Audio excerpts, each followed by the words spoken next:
Noite a todos, espero que estejam bem, em paz, com saúde, agradecendo a companhia de vocês. Sem pedir licença, eu coloquei essa apresentação de uma música muito conhecida, Carruagens de Fogo, e o seu compositor é o que estava no piano, Vangelis Grego, que desencarnou este ano, em maio, aos 79 anos, cujas produções estão muito acima do nosso planeta Terra. E esse concerto foi feito em Atenas. Então, me deu vontade de mostrar isso para quem ainda não conhecia essa belíssima apresentação.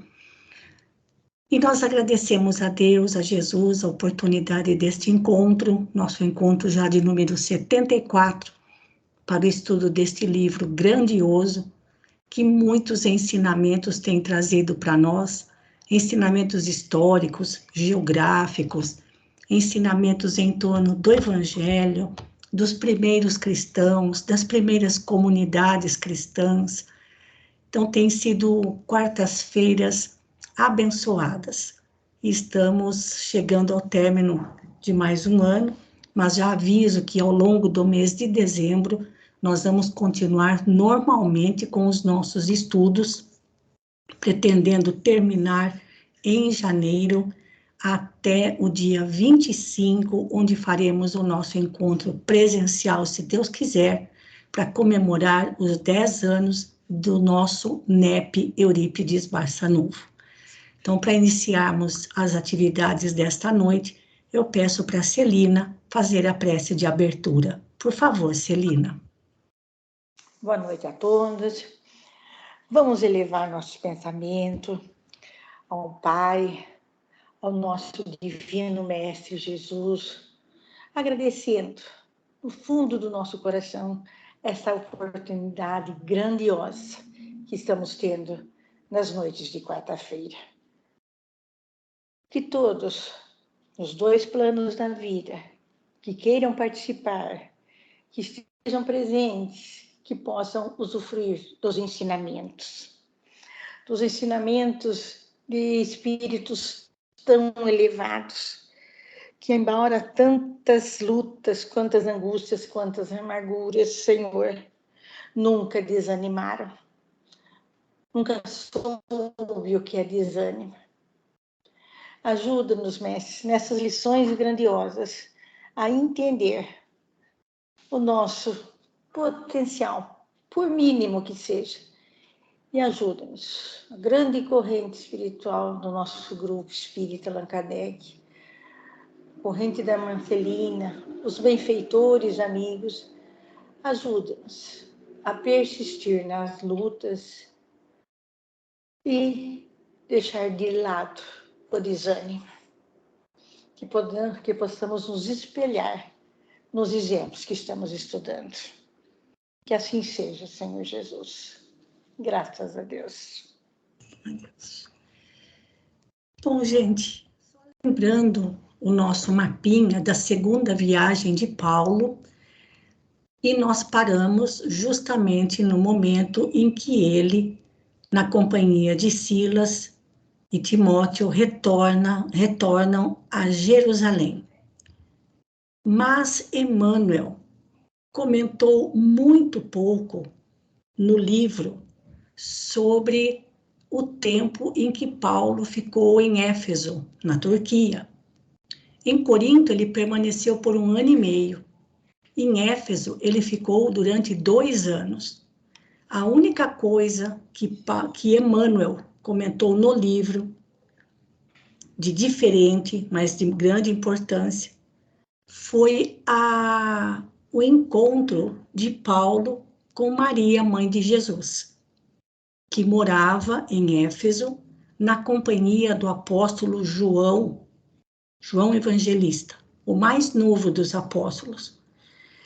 E Emmanuel não fala mais nada a respeito dos acontecimentos em torno de Paulo na cidade de Éfeso.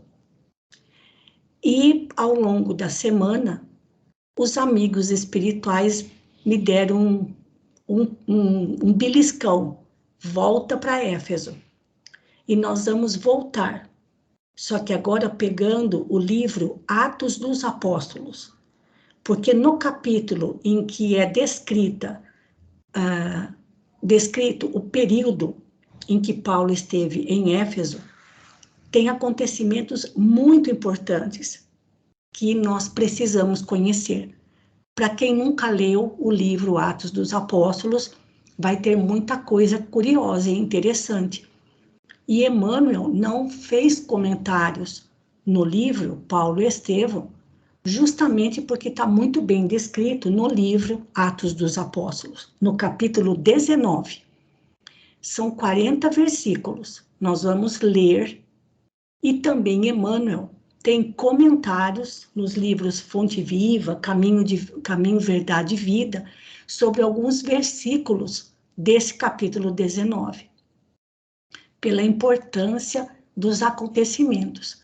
E depois a gente retorna ao livro. Então, hoje, e talvez até na próxima quarta, o nosso estudo vai ser um pouquinho diferente.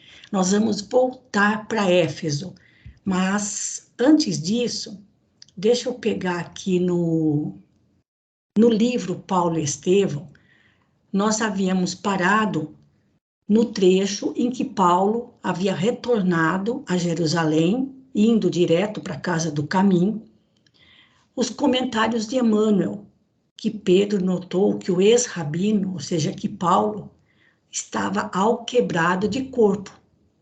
O tempo havia passado para todos, muito mais de 10 anos. Paulo estava muito magro, muito pálido, cabelos já grisalhos, portanto, já passava dos seus 50 anos, tudo nele denunciava a intensidade das lutas empenhadas, as mãos e o rosto estavam cheios de cicatrizes. Por isso nós vamos encontrar, não sei em qual das suas epístolas, aquela fala dele, de hoje em diante, que ninguém me moleste, pois trago comigo as marcas do Cristo. E seu rosto e suas mãos estavam marcadas, imagina suas costas, imagina como estavam as costas e o tórax, cravado de chibatadas, inclusive em Corinto, ele foi preso e teve 39 chicotadas. Então, gente, nós vamos sair, nós vamos parar um pouco, nós não vamos continuar aqui do livro, e vamos pegar, se alguém ainda tiver a Bíblia, quiser dar uma corridinha, e pegar no Novo Testamento o livro Atos dos Apóstolos, vem depois do Evangelho de João, no capítulo 19. Porque aqui, lembrando, Emmanuel, no livro Paulo e Estevão, não comentou nenhum desses acontecimentos de Éfeso, apenas citou que Paulo encontrou-se com Maria. E nós até mandamos um vídeo para vocês, mostramos aqui no Google Earth a casinha que teria, onde Maria teria vivido, em Éfeso. A cidade Éfeso não existe mais, o que existe lá é um grande sítio arqueológico, onde ainda há muitas escavações, muitas coisas ainda a serem descobertas. Então, Celina, como são 40 versículos, a gente vai lendo e aí vamos fazendo alguns comentários para que a gente possa entender o que foi que aconteceu com Paulo na cidade de Éfeso. Outra coisa, gente, que os amigos espirituais ao longo da semana vão dando alguns beliscões no pensamento. Olha, Éfeso, Corinto, Atenas, Alexandria, Roma, eram cidades grandiosas.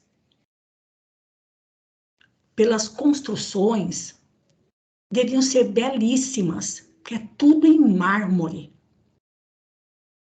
nessas cidades havia muita gente rica. E, por outro lado, todas elas eram politeístas, ou seja, não tinha uma religião ou uma religiosidade voltada para o Deus único. Eram muitos deuses, eram deuses que não acabavam mais, formando toda uma mitologia em torno de deuses, deusas, heróis, musas, e elas acabavam se misturando. Cada deus, e os mais importantes, tinham os seus templos, os seus sacerdotes, as suas pitonisas, os seus oráculos, os seus rituais, as suas festas. E eu fico me perguntando, como é viver num local sem Deus, sem o Deus dos hebreus, que impunha uma moral muito rigorosa. Como era viver nessas grandiosas cidades, ricas, portentosas, belíssimas, sem um Deus que colocasse um freio nas arbitrariedades dos seus governantes e do próprio povo? Qual era a moral? Qual era a religiosidade que norteava aquelas pessoas? Então, a luta de Paulo nessas grandes cidades foi muito grande, porque havia muito dinheiro, muita riqueza, muito poder, muita devassidão moral. Porque eram cidades imensas, mas sem o Deus dos hebreus, o Deus de Israel. Israel era um povo minúsculo, perto da grandiosidade dessas cidades. Por isso a necessidade da gente ler no livro Atos dos Apóstolos o que aconteceu com Paulo na cidade de Éfeso, que, como nós comentamos com vocês, à época devia ter em torno de 400, 500 mil habitantes, era maior do que a nossa cidade Limeira aqui. E portentosa, né, gente? Grandiosa. Então, vamos lá, Celina. Outra coisa também, gente. Quem vivia em Éfeso era João Evangelista, o mais moço, o mais novo dos 12 apóstolos, que foi buscar Maria para viver com ele. Então, enquanto Maria ficava atendendo aos necessitados que a buscavam e passaram a tratá-la como Mãe Santíssima, João saía para fazer as pregações. Ou seja, toda a pregação do Evangelho naquela região estava sob a responsabilidade de João. E, certamente, os desafios e as práticas que ele implantava eram bem diferentes daquela que Paulo implantava. Além disso, Paulo trazia uma experiência que talvez em Éfeso, na igreja de Éfeso, não existisse com tanta ênfase, que era a questão da mediunidade. Lembrando, na igreja de Antioquia, na igreja de Corinto, as manifestações dos espíritos eram comuns e intensas. Manifestações físicas, manifestações inteligentes, espíritos que se comunicavam passando orientações, advertências, curas, muitas curas. E talvez isso não acontecesse com tanta intensidade ou na mesma linha em Éfeso. Por isso nós precisamos conhecer o que aconteceu lá. Então, vamos lá, Celina, por favor. Aconteceu que, estando Apolo em Corinto, Paulo, depois de haver atravessado as altas províncias da Ásia, veio a Éfeso e achou alguns discípulos. Só algum comentário, Celina. Apolo era cristão e acompanhava Áquila e Prisca em Corinto. E Paulo,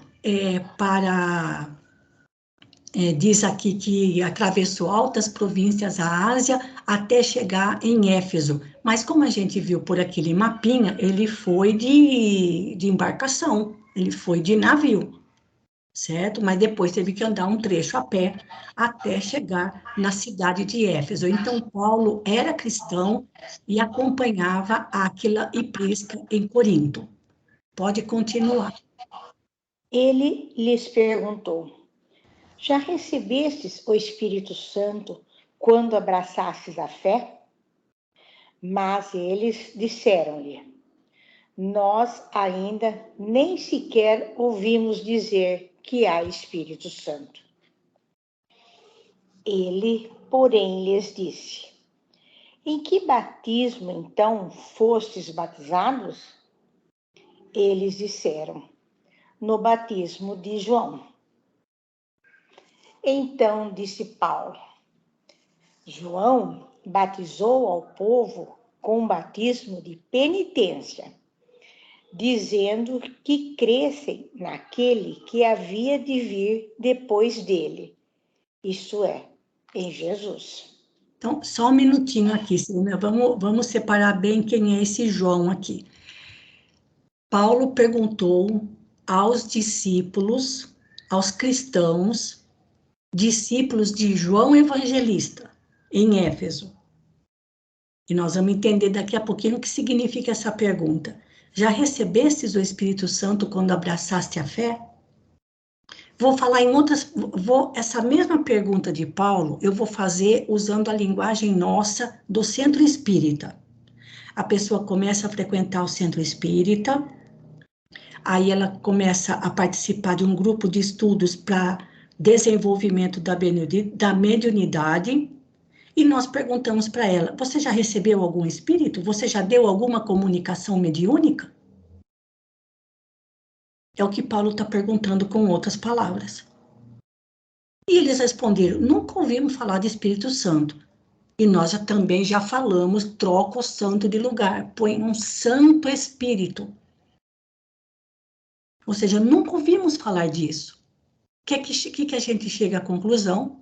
De quem é da comunidade cristã em Éfeso, não havia comunicações dos espíritos como acontecia em Antioquia e em Corinto. E Paulo já estava mais do que familiarizado com elas. E perguntou para os discípulos de João Evangelista se isso também acontecia lá. Ou seja, vocês abraçaram a fé cristã, já entraram em contato com a espiritualidade maior, com os espíritos santificados? Ou seja, na comunidade cristã de vocês, vocês já receberam a presença dos espíritos santificados? E eles responderam: nós nunca ouvimos falar disso. O que é que nós concluímos? Que esse tipo de atividade, a comunicação com os espíritos, não acontecia em Éfeso. Aí Paulo perguntou: mas em que batismo então fostes batizados? Ué, mas existia cerimônia de batismo como acontece hoje? Não. A palavra batismo significa mergulhar. Então, mergulhar aí no caso, mergulhar na fé cristã, mas também mergulhar na espiritualidade que ela proporcionava. E eles disseram: nós fomos batizados no batismo de João.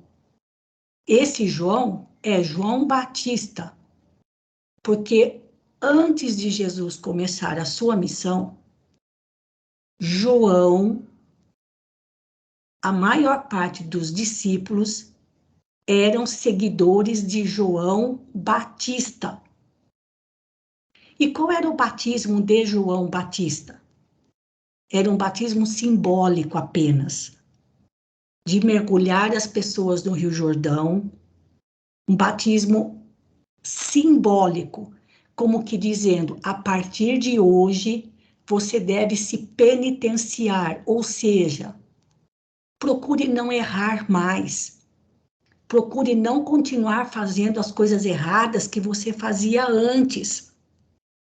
Você tem que estar pronto, o seu coração tem que estar limpo, preparado para receber aquele que vem depois, que no caso era Jesus. Então, por isso que Paulo diz, então ele sabia, olha, João, ou seja, o João Batista, batizou ao povo com o batismo de penitência, até mesmo soldados romanos buscavam João Batista, tamanha sua envergadura moral. Ele se impunha e mergulhava as pessoas no Rio Jordão com uma forma, porque a água corrente tinha um significado muito especial para os judeus, no sentido de representar vida. Então, uma nova vida para aquela pessoa que se arrependia da sua conduta errônea e desejava mudar de vida, seguindo os ensinamentos de moralidade que João Batista pregava. E como João Evangelista era discípulo de João Batista antes de ser de Jesus, a gente é levado a acreditar que João Evangelista fazia a mesma coisa com aqueles que se tornavam cristãos em Éfeso. Deu para entender, gente?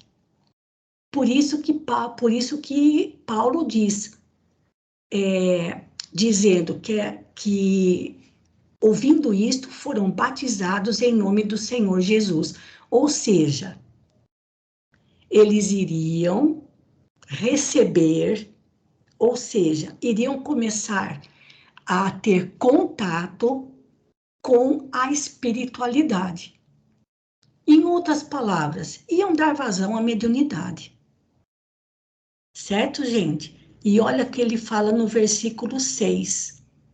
E havendo-lhes Paulo imposto as mãos, como se fosse dar um passe neles, veio sobre eles o Espírito Santo, ou melhor, os Espíritos santificados, e falavam em diversas línguas e profetizavam. Esse é o batismo de Jesus. Tornar-se cristão significa também manter um contato com os espíritos elevados, com a espiritualidade maior. Então, aqui a gente já vê que em Éfeso não havia a prática da mediunidade como na igreja de Corinto e em Antioquia. Ficou claro esses trechinhos aqui, gente? Porque a linguagem é meio embolada, certo? O texto é meio embolado. São dois João. Primeiro é o João Evangelista, que pregava em Éfeso, mas quando na Galileia, antes de seguir Jesus, era discípulo de João Batista. Por isso que ele usava o mesmo tipo de batismo, batizando as pessoas com água.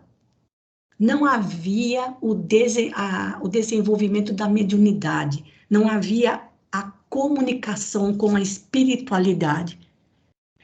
Isso mostra para a gente que Paulo tinha um tipo de mediunidade que Pedro também possuía, que era o de fazer com que brotasse a mediunidade instantaneamente naqueles que se tornavam cristãos. Paulo impôs as mãos e veio sobre eles, ou seja, a força magnética de Paulo também era tamanha que conseguia fazer com que os canais da mediunidade se abrissem instantaneamente naqueles cristãos. Mas também não era muita gente, eram ali umas 12 pessoas. Ficou claro isso, gente? Olha o que Paulo fez. E olha a pergunta que ele fez. Vocês já se tornaram cristãos, mas estão conseguindo manter contato com a espiritualidade maior? Já estão desenvolvendo, já estão atuando mediunicamente, usando as nossas palavras de hoje? Certo, gente? Mais algum comentário? Porque nós vamos mudar de texto, gente. Emmanuel tem 2 textos do livro Fonte Viva em torno desta mesma pergunta. Por isso a importância da gente conhecer esse capítulo 19 do livro Atos dos Apóstolos. Alguma colocação, gente? Nós vamos caminhar um pouco devagar, porque tem muita coisa sobre esse capítulo 19 que Paulo fez em Éfeso. Alguém quer fazer algum comentário? Celina, mais alguém? Quanto conhecimento, né, Manu? Olha que primeiro fato que ele narra, e que coisa importantíssima, e não foi comentado no livro, mas ele já tinha feito em outros lugares, então não tinha necessidade de repetir tudo. Então, quanto conhecimento para nós, meu Deus. Primeiro, gente, por que Emmanuel não contou isso no livro Paulo Estevão? Porque já tem no livro Atos dos Apóstolos. E porque o objetivo de Emmanuel no livro Paulo Estevão é contar o que acontecia por trás dos bastidores e que não estavam relatados em Atos dos Apóstolos. Essa que é a diferença. Mas é importante para a gente conhecer. Então, se ninguém tiver nenhuma pergunta até esse versículo 5, nós vamos ver os comentários de Emmanuel no livro Fonte Viva sobre esta pergunta, mostrando para a gente também que vejam que as comunidades, gente, elas não tinham um padrão até então, não haviam se passado nem 100 anos. As comunidades de Paulo, que Paulo fundou ao longo de todas as suas viagens pelo interior da Turquia, depois na Grécia, e tinham uma característica bem diferente daquela ou daquelas que João fundava em Éfeso. Por isso a pergunta, por isso a colocação de... E vejam, ele não fez isso de má fé.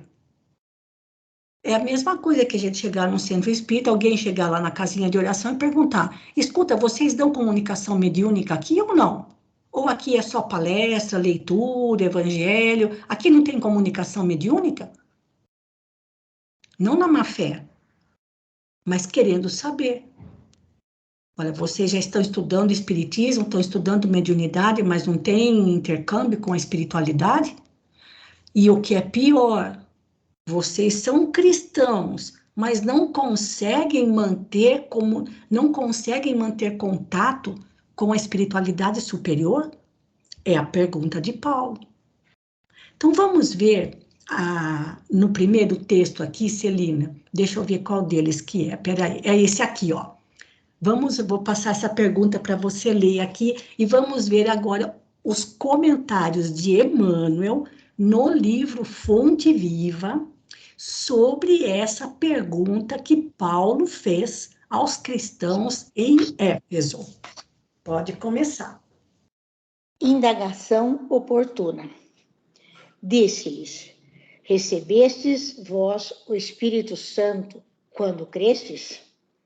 Está lá em Atos, né? Capítulo 19, versículo 2. A pergunta apostólica vibra ainda em todas as direções, com a maior oportunidade nos círculos do cristianismo. Em toda parte, há pessoas que começam a crer e que já creem, nas mais variadas situações. Aqui, alguém aceita aparentemente o Evangelho para ser agradável às relações sociais. Ali, o indagador procura o campo da fé, tentando acertar problemas intelectuais que considera importantes. Além, o enfermo recebe o socorro da caridade e se declara seguidor da Boa Nova, guiando-se pelas impressões de alívio físico.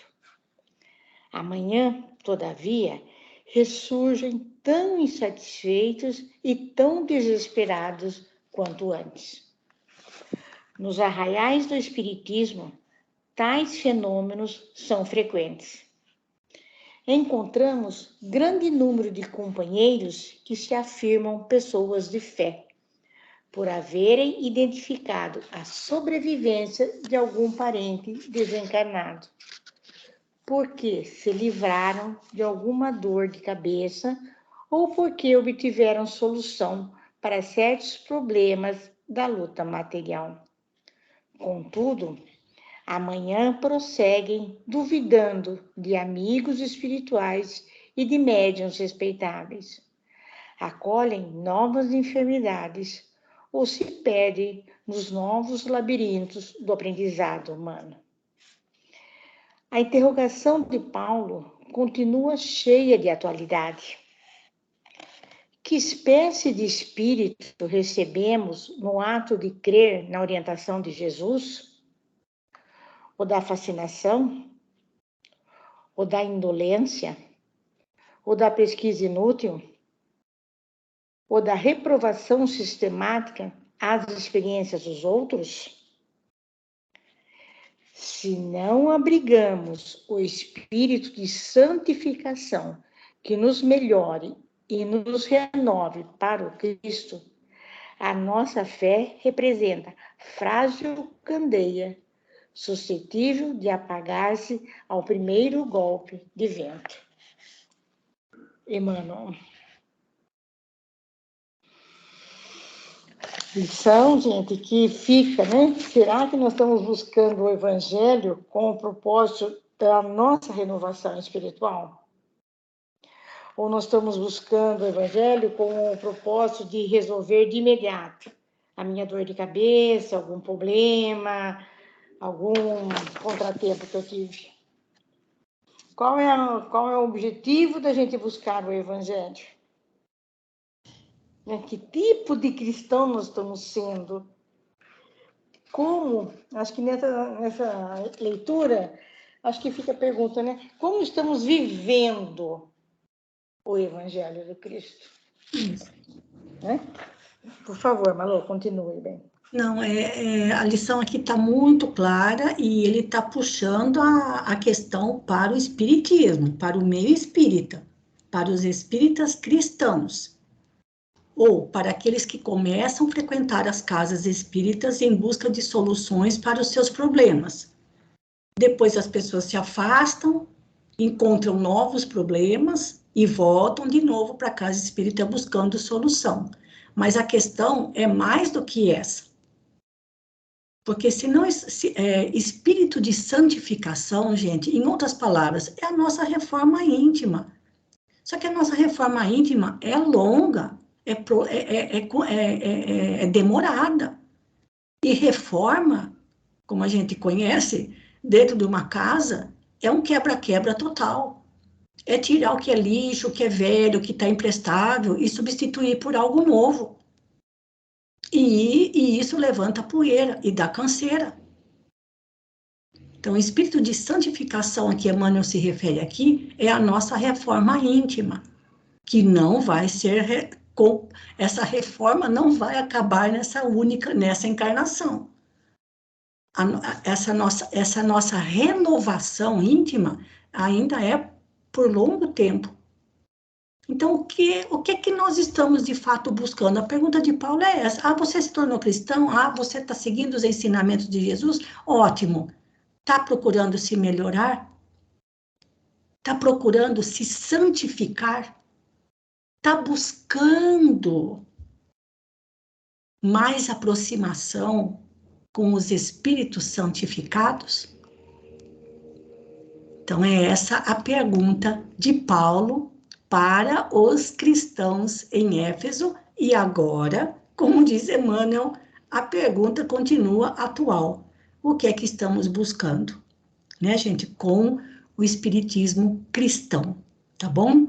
Celina, agradeço sua leitura, vou passar agora para Rita Ser Maria, porque tem outra lição do livro Fonte Viva, no capítulo 87, onde Emmanuel comenta de novo essa pergunta. Aqui, ó. Gente, a mesma pergunta, outra colocação, outros comentários. Alguém quer fazer algum comentário também a respeito da lição anterior? Bom, olha, gente, já dá bem para a gente conhecer, ou pelo menos ir fazendo, né? Ir sedimentando em nós o tamanho da autoridade moral e espiritual de Paulo, hein, gente? Então vamos lá. Rita, por favor. Recebestes a luz? Recebeste o Espírito Santo quando crestes? O católico recolhe o sacramento do batismo e ganha um selo para identificação pessoal na estatística da igreja a que pertence. O reformista das letras evangélicas entra no mesmo cerimonial e conquista um número no cadastro religioso do tempo a que se filia. O espiritista incorpora-se a essa ou aquela entidade consagrada à nossa doutrina consoladora e participa verbalmente do trabalho renovador. Todos esses aprendizes da escola cristã se reconfortam e se rejubilam. Uns partilham o contentamento da mesa eucarística que lhes aviva a esperança no céu. Outros cantam em conjunto, exaltando a divina bondade, aliciando largo material de estímulo na jornada santificante. Outros ainda se reúnem ao redor da prece ardente e recebem mensagens luminosas e reveladoras de emissários celestiais, que lhes consolidam a convicção na imortalidade. Além, todas essas posições, contudo, são de proveito, consolação e vantagem. É imperioso reconhecer, porém, que se a semente é auxiliada pela adubação, pela água e pelo sol, é obrigada a trabalhar dentro de si mesma a fim de produzir. Medita, pois, na sublimidade da indagação apostólica, recebeste o Espírito Santo quando creste? Vale-te da revelação com que a fé te beneficia e santifica o teu caminho, espalhando o bem. Tua vida pode converter-se num manancial de bênçãos para os outros e para a tua alma, se te aplicares em verdade ao Mestre do amor. Lembra-te de que não és tu quem espera pela divina luz. É a divina luz, força do céu, ao teu lado, que permanece esperando por ti. Emmanuel. Que lindo a última frase, Lindo, maravilhosa. lindo. O começo, Maroísa, eu acho que ele faz uma comparação Sim, entre três correntes aí, né? O católico, o reformista e o espiritista. Cada um dentro do seu modo de vivência, né? Dentro dessa crença, ele age de uma maneira. O católico recebe o sacramento do batismo e ganha um selo de identificação pessoal dentro da Igreja Católica. sim. O reformista, né, através das letras evangélicas. É o protestante, né? É o protestante no qual que também tem várias vertentes, né? Entre elas, os evangélicos. Isso. E aí também eles têm um cadastro religioso, né, dentro dessa denominação que ele segue. E o espiritista, né, o espírita, né, incorpora-se, ou todos que seguem, né, as crenças espíritas, né, incorpora-se a essa entidade consagrada à doutrina consoladora, que é o espiritismo, né? Sim. E participa do trabalho renovador. Então, as três situações aí, cada um dentro da sua do seu trabalho aí de segmento, né, de conhecimento e de aprofundamento dentro da sua crença, ele vai se identificando e vai incorporando situações, né, que acontecem no seu dia a dia, né? Sim. Como você falou, o passe, o culto do evangelho, a prática da caridade, isso faz parte, né, das casas espíritas, né? Uhum. Então, cada um aí partilha, então, dos conhecimentos da sua jornada aí, da sua crença, né? Da sua fé que professa. Depois, ele fala aqui, ó, é imperioso reconhecer que se a semente é auxiliada pela adubação, pela água e pelo sol, é obrigada a trabalhar dentro de si mesma a fim de produzir. Como foi falado, né? É o quê? Seria o nosso aprimoramento, seria a nossa reforma íntima. Ela vem com uma ajuda, mas quem tem que fazer a sua parte somos cada um de nós, né? Nós é que temos que, através dos conhecimentos e da prática, melhorarmos cada vez mais, Sim, né? sim. É muito bonita essa colocação dele, né, gente? Porque cadê onde que ele fala aqui, ó? Espera um pouquinho que eu vi. Não, espera aí um pouquinho. É uma frase que eu vi aqui. Eita, espera aí. Nossa, eu não consigo ver, que ele fala que a maneira que a maneira da gente se melhorar é pelo trabalho no bem, né? Não Aí, sei. agora, espalhando bem, não é essa? Tá aqui, não está na A minha 8. frente, olha lá, ó, bem na minha frente. Vale-te da revelação com que a fé te beneficia e santifica o teu caminho espalhando o bem. Seja católico, seja protestante, seja evangélico, seja espírita, né? Mas no nosso caso, a gente já sabe o que significa esse melhoramento íntimo, que também nos coloca em mais contato com a espiritualidade maior, né? Então, muito bonito mesmo. Ou seja, o fato só o fato de estar cadastrado como católico ou protestante, no Espiritismo não existe esse tipo de oficialidade, né? Porque ele ainda fala, o espírita, ele já começa participando do trabalho. Começou a frequentar as casas espíritas, olha, amanhã tem sopa, você vai lá para ajudar a gente? Amanhã tem entrega de mantimento, não dá para você dar uma ajuda? Entrou na casa espírita, serviço não vai faltar. Mas uma declaração formalizada, isso não existe na casa espírita, não deve existir.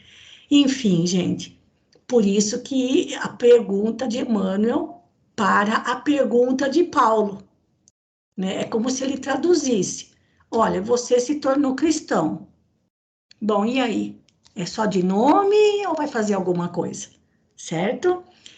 E tem uma outra, eu vou voltar no texto aqui do Atos dos Apóstolos, onde ele fala que Paulo impôs as mãos e eles falavam diversas línguas, foram batizados em nome do Senhor Jesus.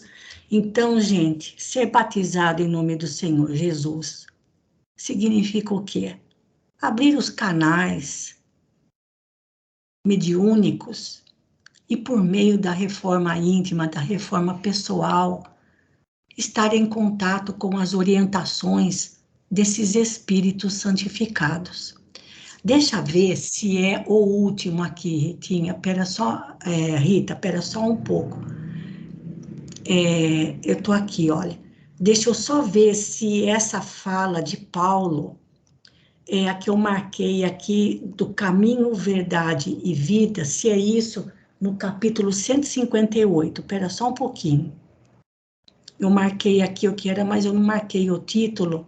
158, batismo, é a própria. Ah lá, ó. tá? Então, e os que ouviram foram batizados em nome do Senhor Jesus. Então, isso, ó, vou voltar aqui em Atos dos Apóstolos, gente. Aqui, ó. Foram batizados em nome do Senhor Jesus, capítulo 19, versículo 5. É o que Emmanuel vai comentar agora em outro livro, Caminho, Verdade e Vida. Por favor, Rita, vamos ver o que significa isso. Batismo. E os que ouviram foram batizados em nome do Senhor Jesus.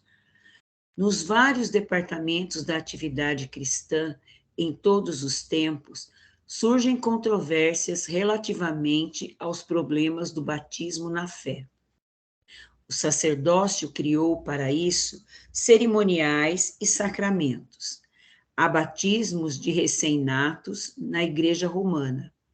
Em outros centros evangélicos, há batismo de pessoas adultas.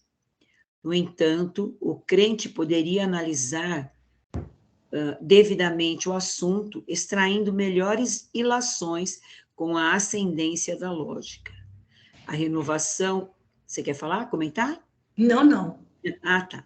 A renovação espiritual não se verificará tão só com o fato de se aplicar mais água ou menos água, ou com a circunstância de processar-se a solenidade exterior nessa ou naquela idade física do candidato. Determinadas cerimônias materiais nesse sentido eram compreensíveis nas épocas recuadas em que foram empregadas. Sabemos que o curso primário na instrução infantil necessita de colaboração de figuras para que a memória da criança atravesse os umbrais do conhecimento. O Evangelho, porém, nas suas luzes ocultas, faz imensa claridade sobre a questão do batismo. E os que ouviram foram batizados em nome de Jesus. Aí reside a sublime verdade. A bendita renovação da alma pertence àqueles que ouviram os ensinamentos do Mestre Divino, exercitando-lhes a prática. Muitos recebem notícias do Evangelho todos os dias, mas somente os que ouvem estão transformados. Emmanuel. A bendita renovação da alma pertence àqueles que ouviram os ensinamentos do Mestre, exercitando-lhes a prática. Sim, esse é o verdadeiro batismo. Sim, só conhecimento não leva a nada, não, né? Isso. Tem que colocar em prática, é a ação, né? E vejam que não, vejam, gente, que para isso, para essa bendita renovação da alma, não há necessidade de nenhuma cerimônia exterior. Porque Emmanuel começa esse texto falando sobre a prática do batismo na Igreja Católica e nas igrejas protestantes evangélicas. E isso é uma prática exterior. O fato de mergulhar ou jogar água na cabecinha da criança, ou mergulhar a pessoa em algum lugar com água, não significa que ela tenha se renovado espiritualmente. E num passe de mágica tenha se transformado numa alma abençoada e sublimada. E aí, olha o que Emmanuel fala. Isso era compreensível nas épocas recuadas.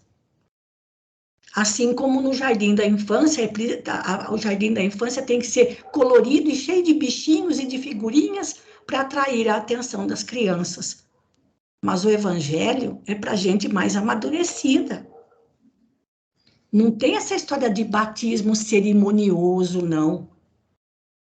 Porque o batismo, que na verdade a origem da palavra significa mergulho, então mergulhar no evangelho, na verdade, é a nossa bendita renovação. Estamos mergulhados no evangelho quando procuramos viver de alma renovada, de acordo com os ensinamentos do mestre. É isso que Emmanuel está falando. E era isso que Paulo fez e falou, só que usando uma linguagem compatível como era na época, em que existia, de fato, a cerimônia da água. Mas isso não garantia que o cristão, que o dito cujo do cristão, fosse ele grego, fosse ele turco, fosse árabe, fosse quem fosse, que ele realmente iria se transformar numa alma sublimada, simplesmente porque alguém jogou água na cabeça dele e ele disse que foi batizado e se tornou cristão. Por isso a palavra, por isso a frase, gente, batizados em nome de Jesus. Só repetir as palavras não garante que a pessoa realmente tenha se convertido de fato à vivência do Evangelho no seu dia a dia. Então, a gente precisa tomar cuidado com essas expressões, né, que a gente ouve muito aí para fora, e, sobretudo, porque elas são tiradas do próprio Evangelho, interpretado ao pé da letra, né, gente? Então, foi isso que Paulo fez para aquelas pessoas. Algum comentário, gente, a respeito desses textos que nós lemos? Olha, ainda faltam mais 2, mas a gente vai deixar isso para a próxima semana e a gente vai continuar só mais um pouquinho, Rita, Tá. com o texto de Atos dos Apóstolos, tá bom? Tá então, bom. nós já lemos aí as palavras de Emmanuel relativas a essas falas de Paulo, tá? E até o versículo 7. Então, pode continuar mais um pouquinho, Rita, por favor, aqui no versículo 8. Tendo, pois, entrado dentro da sinagoga, falou com liberdade por espaço de 3 meses, debatendo e persuadindo-os acerca do reino de Deus. Aqui já mudou o cenário, gente. Sim. Tinha uma sinagoga em Éfeso. Isso significa o quê? Que lá tinha judeu. Uhum. E Paulo, durante a semana ele trabalhava, que ele não vivia às custas de ninguém. Aonde ele ia, ele levava todos os seus apetrechos para a confecção de tendas, sandálias, objetos de couro necessários lá para os viajantes no deserto, lá no longo dos camelos. E no sábado, que era sempre no sábado, os judeus iam na sinagoga.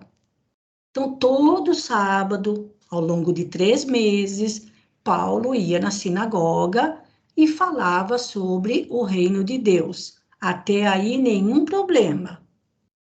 Certo? Uhum. Vai lá, mais um pouquinho. Mas, como alguns se endurecessem e não crescem, desacreditando o caminho diante da multidão, apartando-se deles, separou os discípulos, debatendo todos os dias na escola de um certo tirano. Gente, tirano não é tirano, é um nome, por incrível que pareça. Mas aqui não sei se é o nome de uma pessoa ou se é o nome de um lugar. Porque como ali, quando ele começa a falar de Jesus, as coisas... E outro, ele já sabia, né? Que quando ele começasse a falar de Jesus, ia dar confusão. Então, o que aconteceu? Ele deixou de pregar na sinagoga, lá, separou os discípulos, ou seja, pegou aqueles que realmente eram cristãos e foi todos os dias num outro lugar, vamos dizer assim, num outro salão, num outro lugar, onde ele pudesse falar abertamente sobre Jesus. Porque muitas pessoas tinham casas muito grandes e alugavam cômodos para aqueles que quisessem fazer uma reunião, às vezes, política, de direito, filosófica, fosse o que fosse, de instrução. e talvez Paulo tivesse conseguido, porque ele tinha dinheiro, ele tinha os recursos do seu próprio trabalho. Então, para aqueles que quisessem falar de Jesus, ele arrumou um outro lugar. Agora, quem era esse tal tirano? Não tenho informação alguma, mas também aí não entra tão ao Malu, caso. Oi? Malu, na Bíblia de Jerusalém tem uma nota desse tirano. Então, por favor, Celina, que eu estou sem ela aqui. Por favor. Ele fala que, na nota, né? Ele ensinava ali entre a 5ª e a 10ª hora. Isto é, entre 11 e 16 horas. Da tarde, né?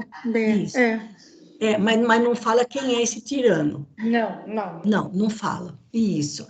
Então, não sei se é uma pessoa, se é um lugar, né? Mas, enfim, Paulo conseguiu arrumar uma outra sala, um outro lugar, onde ele pudesse ensinar o evangelho, certo? E só para terminar, Ritinha, vamos até o número 10. Tá. Isto durou 2 anos, de tal maneira que todos os que moravam na Ásia ouviram a palavra do Senhor, judeus e gentios. Vai mais um pouquinho, Rita. Olha aqui até o 12. Tá. E Deus fazia prodígios extraordinários pelas mãos de Paulo, de modo que até os lenços e aventais que tinham tocado seu corpo, quando aplicados aos enfermos, eram curados de suas doenças, e os espíritos malignos eram expelidos. Olha, Quer que gente. continue? Não, vamos parar por aqui. No comecinho de Atos dos Apóstolos, o comecinho de Atos dos Apóstolos conta que quando Pedro passava nas ruas, os doentes das macas disputavam para que um lugar, para que pelo menos a sombra de Pedro passasse sobre eles. E agora aqui está contando que Deus fazia prodígios extraordinários pelas mãos de Paulo. Olha, até os lenços e aventais que tocassem o seu corpo, aquele corpo magro, cheio de cicatrizes das chicotadas, quando aplicados aos enfermos, eles eram curados.